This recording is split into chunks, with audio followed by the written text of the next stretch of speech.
নূরপুর গ্রামে মিনা নামের একটি মেয়ে বাস করত। সে সকলের উপকার করত। একদিন সে তার পোষা পাখি মিঠুকে নিয়ে গ্রামে হাঁটতে বের হলো। সে পথে একটি ছেলেকে মন খারাপ করে বসে থাকতে দেখে জিজ্ঞেস করলো।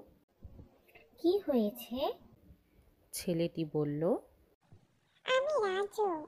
বাবা মার সাথে ঘুরতে বেরিয়েছিলাম, হঠাৎ করে আমি হারিয়ে যাই।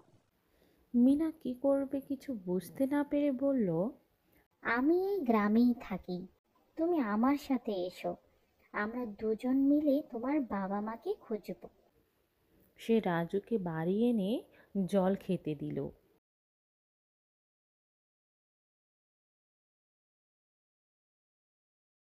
পরদিন সকালে তারা সে স্থানে গেলে রাজু তার বাবা মাকে খুঁজে পেল।